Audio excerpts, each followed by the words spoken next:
Good afternoon. My name is Krista Mostowski. I'm the Director of Public Relations for Community Hospice, and we are honored to be working with Sutter Health today to present our Caring for the Caregiver, How to Find Your Center webinar. Our presenter today is Karen Dessy. She's the clinical educator with Community Hospice, and after our last presentation, there were several requests for more information simply about how to find your center with whatever you're doing, whether it be through the pandemic we're all experiencing or just in everyday life. So excited to welcome Ms. Karen Dessy today. Again, this presentation is recorded and we will have it on our website for you to share with your loved ones or friends, family, as well as just view again. So thank you again for joining us, and we'll get started here in just a moment.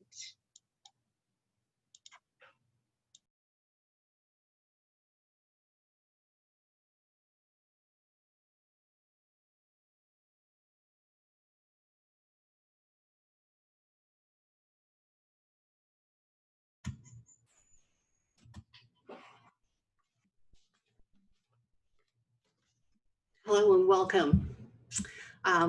Today, our presentation will be focusing on well-being and well-being for our caregivers, although anybody could practice any of these techniques to regain their center.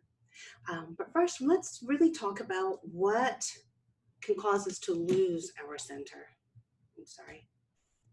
I always forget that I've got a PowerPoint to share with you, right?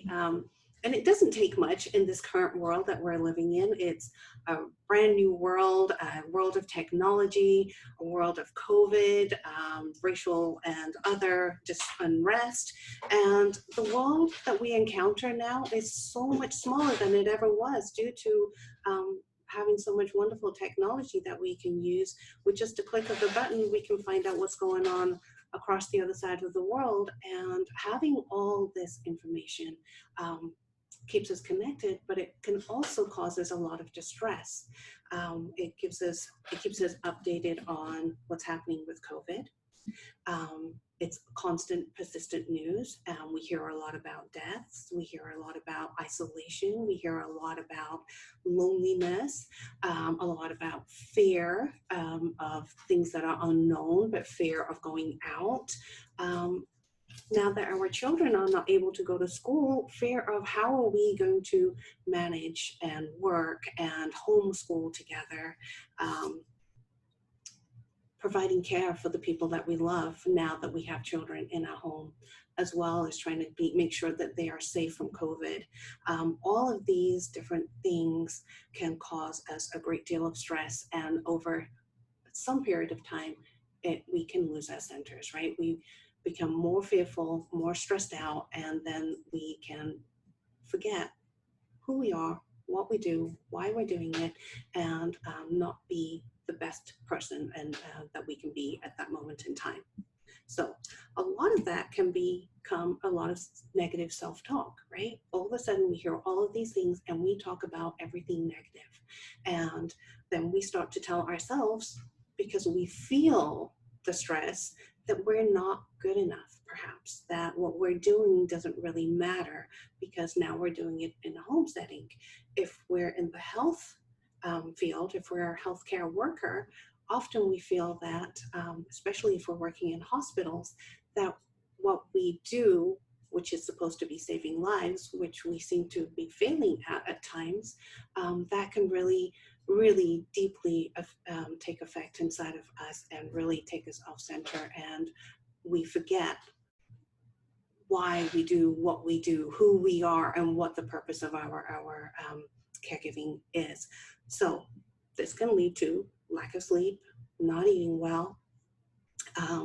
We sometimes don't even take a moment to take a shower in the day, right? Because we don't go out, so we might as well stay home. There's no purpose in those things.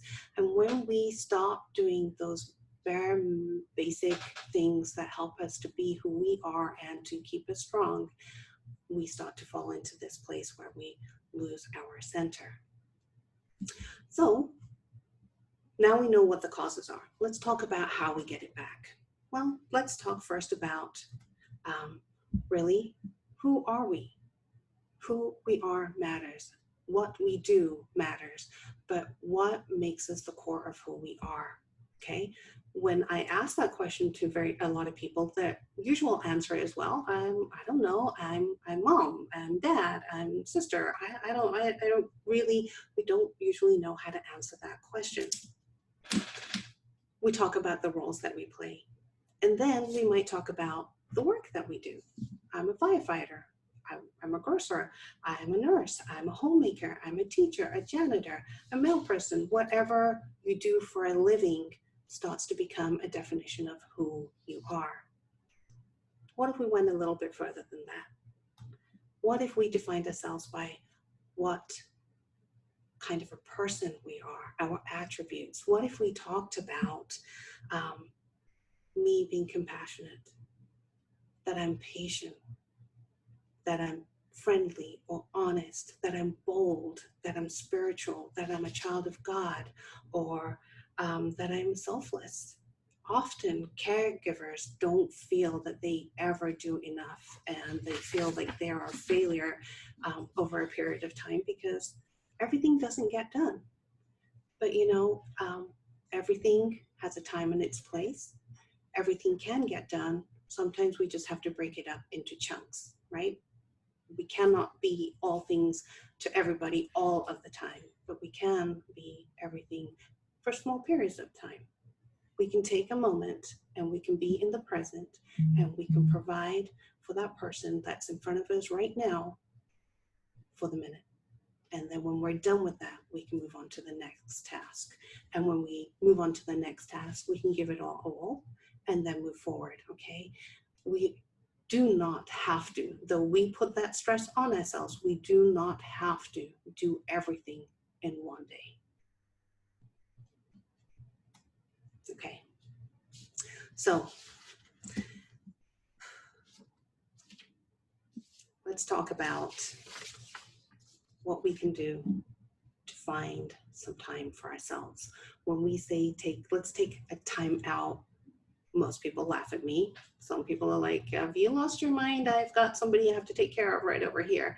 We all have those to some degree or another, whether they be our children, whether they be our elderly loved one, whether they be someone with special needs, or whatever that looks like in your life. You can picture it. We have time. We just don't always know when to take the time. It can be as simple as just taking a deep breath. Okay, when we get up in the mornings, we run to the bathroom, we might brush our teeth, and we run to whatever task needs to be done. What if we said, at this moment in time, the first task of the day is to take a couple of deep breaths? Those deep breaths will help to recenter. It'll help to ease some anxiety. It will also give your body much needed oxygen. It'll give your brain oxygen. It will give your heart oxygen, which will then be able to pump to the rest of your body and give you the oxygen that you need that helps you to function for the rest of the day. Okay. I'd like to do an exercise with you all, if you would indulge, just to take just a couple of deep breaths. Okay. We're going to take a deep breath in, and we're going to follow it into our lungs to the very base of our lungs. And then we're going to hold it for 10 seconds. And then we are going to slowly exhale through our mouths. So deep breath in through your nose, hold for 10 seconds, and breathe out through our mouths. So we're going to practice. Okay, here we go. Deep breath in. 1, 2, 3, 4, 5, 6, 7, 8, 9, 10.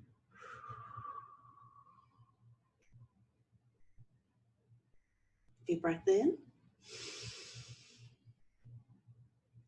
1, 2, 3, 4, 5, 6, 7, 8, 9, 10. Last one. Deep breath in. 1, 2, 3, 4, 5, 6, 7, 8, 9, 10.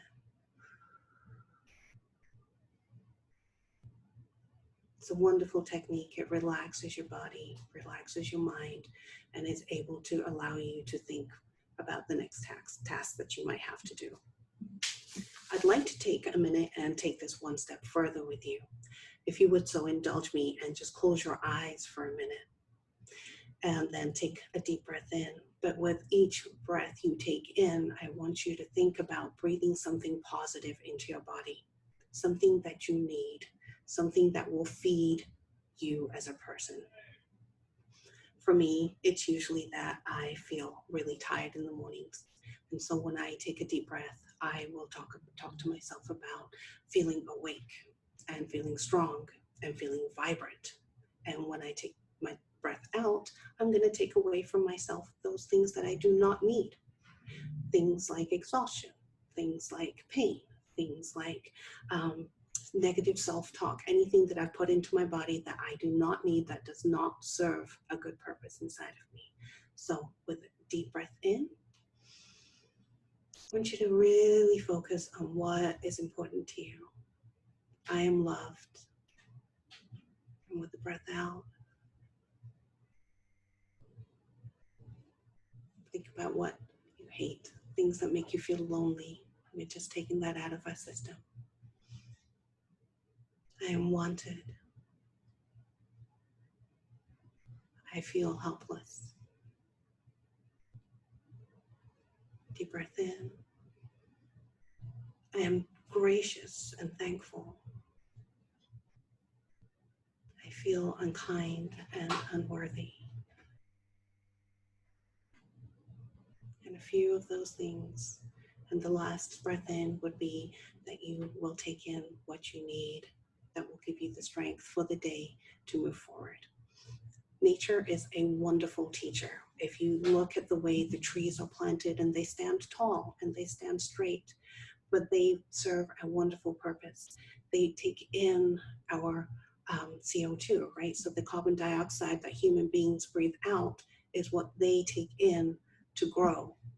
But they're wonderful, and they breathe out what we need, which is the oxygen, which helps to keep the air clean. So if we can't find any other thing, if we look out the window and we see a tree, we can really learn from it and center ourselves on that and know that they have deep, deep roots that keep them strong, that keep them stable, that are able to then feed them and nourish them from underground. And they breathe wonderful things in, and they breathe what they do not need, but give to others. It's just a wonderful scene to just breathe in and breathe out along with the trees. There is some mindful meditation that you can do. You become more aware of your thoughts and your body. And again, breathing is the most vital function that we have. You can do this sitting or standing. You can focus your breathing. Restrict the following in your mind. I am breathing in, I am breathing out. I am breathing in, I am breathing out. If other thoughts start to interfere and bombard you, if something negative is coming into your heart or into your mind, you want to push it out and just say, I am breathing in and I am breathing out. And this is really very easy to do over a 3 or 5 minute period of time. If you have the time, if you can make the time, if you need the time, please give yourself extended amounts of time to do that. This is one of my favorite pictures. Kristen found this for me. Again, there's the trees, there's nature. It's the colors are vibrant and beautiful, and really they invoke a sense of life and strength and peace. And if you have a picture, great. If you don't, most homes, not all, but most homes, they have a tree or a grass outside that you can really sit and focus on. If you're able to get outside, sit on the grass. Really connect with the earth, really connect with those things that are around you outside of technology. It's always a good idea to take a break from technology. Another technique that you can use is candle gazing. It's a really great meditation. It allows you to be still. It allows you to get outside of your own mind. And again, you would set a timer for 3 to 5 minutes and light a candle. It can be a scented candle or a non-scented candle if you're sensitive to smells.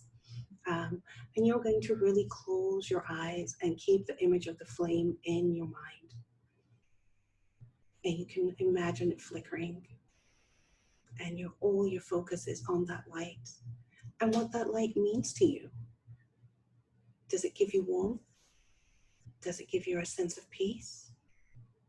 Does it remind you of strength? What does it do for you? Does it ignite something deep inside of you?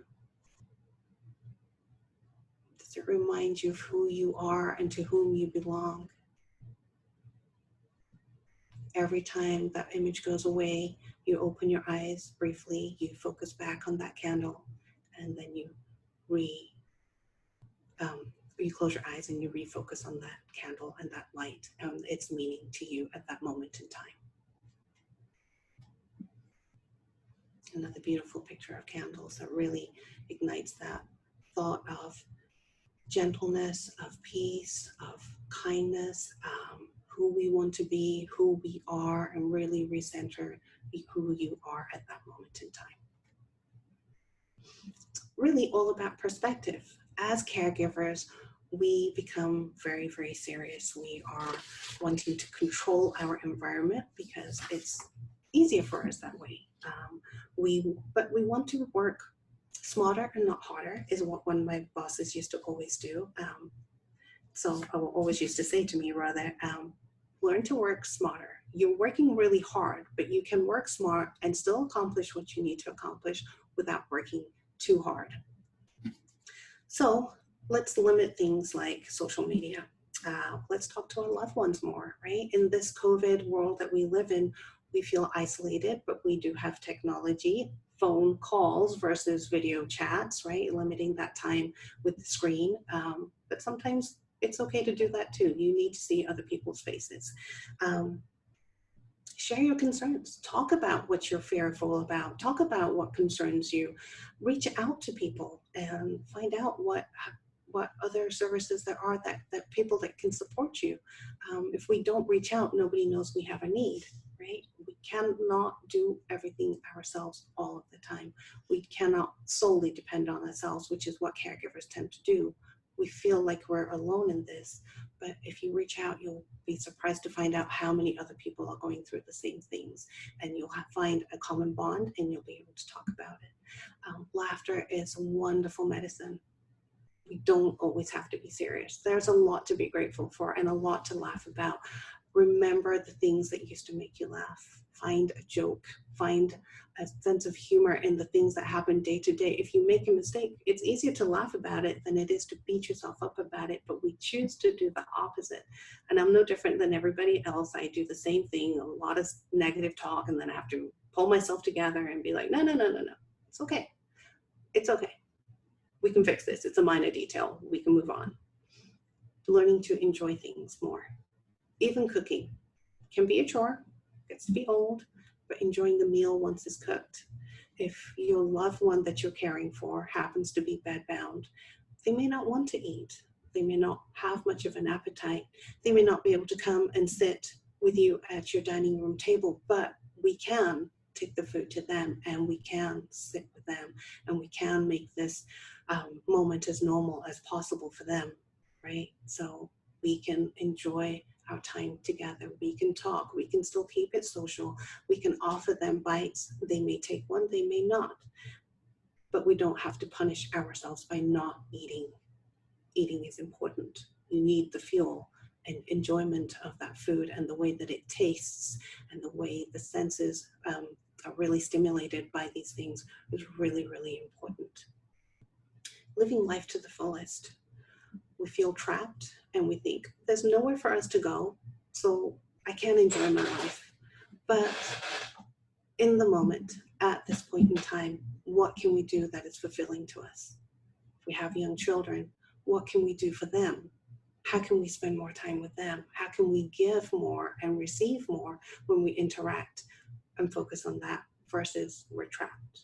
Right? It's all a matter of perspective. And so the more we focus on the positive things that we can do versus the things that we feel that we cannot do will really allow us to thrive in that. Important things to remember is that sleeping is imperative to your health and helps you with your perspective. If you do not sleep 7 to 8 hours a day as recommended, and you have difficulty sleeping, some people really struggle with sleep, right? Especially as caregivers, because our ears and eyes are always focused on the person that is sick. Build up to that slowly, right? Add a half hour every day, a little bit more until you can get to your 8 hours. You will feel so much better and accomplish so much more with that time that you've given to yourself so that you can give more to those people that need you. Eat a good, healthy diet. As busy as we are, it is always easier for us to pick the easy and convenient thing versus the healthier thing. This also is tied with the sleeping. If we're not sleeping well, our bodies crave the easy, convenient thing because it needs quick energy. And we usually go to the cookies or the cake or the bread or the French fries or the burger versus the salad or the fish or something that takes a little time to prepare. So give yourself permission to rest well, closing your eyes, and we'll do a meditation that will help you to learn how to rest versus sleeping, and then how to allow yourself to sleep. Okay, so when you're at home and you feel homebound, you feel like you can't exercise because the gyms are all closed, but you couldn't get out even if you wanted to. If you have stairs, walk them a few times. It's good cardio. It helps to really get your blood rushing and get the oxygen to your brain, and it will really give you more energy. Even when you're feeling exhausted, it'll actually add to your energy levels that you have. Take a walk outside if you're able to. It doesn't have to be far. And if you're afraid to leave your loved one at home, just walk down the driveway and come back. The fresh air will do you so much good. A change of environment. Open your windows. Sometimes we feel that when our loved ones are sick, we're fearful of opening windows or opening blinds. We keep our homes dark and cave-like. But it's okay to open windows. You are allowed to have light come into your home. Light is so important. A lot of us nowadays are coming up short on our vitamin D intake because we really live in caves.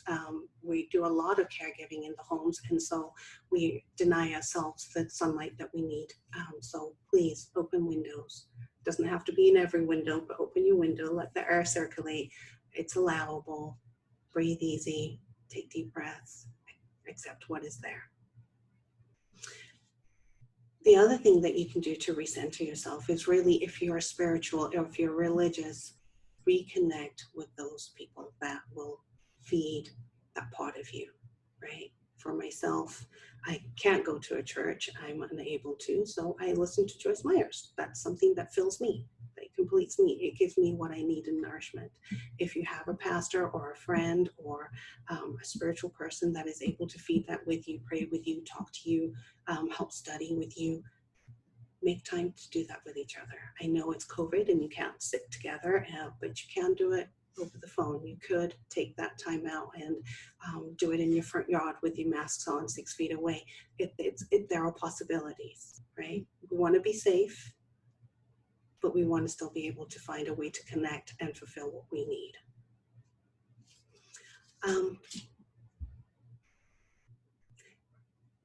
One of my favorite things to do is to drink coffee in the morning. And when I am at home and I'm taking care of my mother-in-law, I often don't take the time to do that. I get up, I brush my teeth, I go to the bathroom, I run downstairs, I need to give her a shower, I need to make sure she's fed and she's taking the medications and all of these things. So I'm just as guilty of doing that like everybody else. But you know what? If you take 5 minutes to have a cup of coffee and just look outside and breathe, she's not going anywhere. She'll be there in 5 minutes.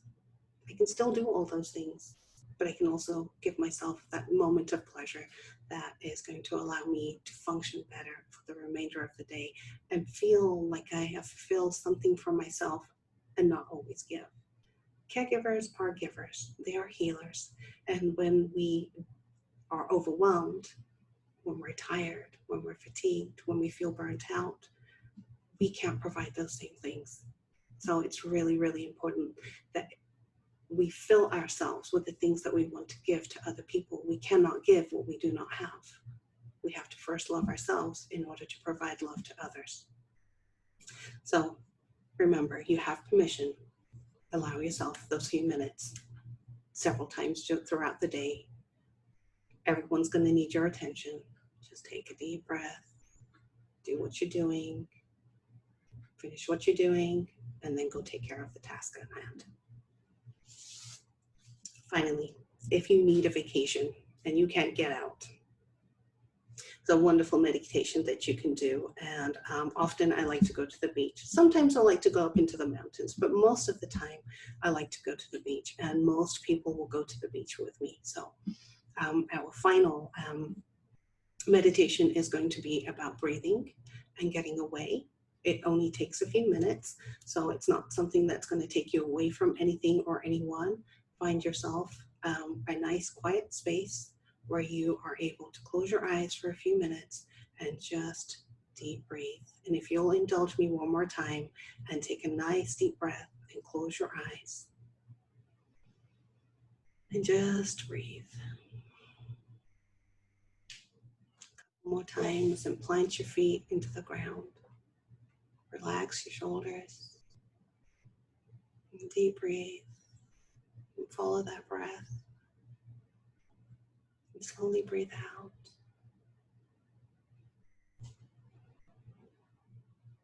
And with each breath, you can hear the sea. You can hear the waves falling. Starting to feel the slight breeze. It's warm. Your heart is starting to slow. And you can feel the warmth of the sand in your toes and under your feet. You should take just a few minutes here and just really take in the smell of the sea, the sound of the waves as they crash. It's gentle and it's lulling. It feels so peaceful here.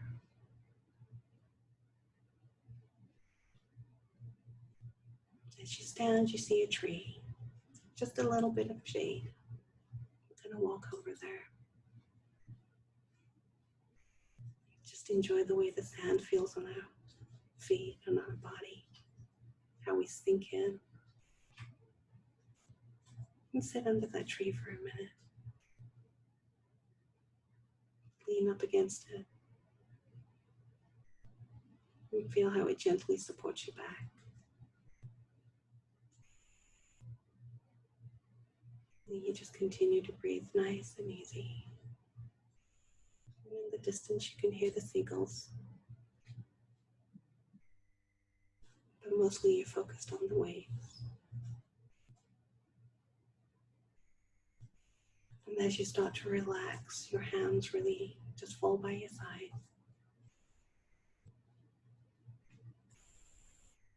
You can feel the sand underneath your hands.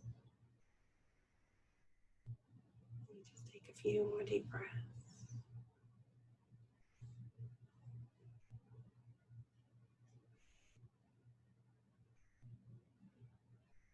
And whenever you're ready, you're going to gently open up your eyes and refocus your gaze in the here and now, knowing that you are loved and you have infinite love to give. That you are strong, you are whole, you are healed, and you are a healer.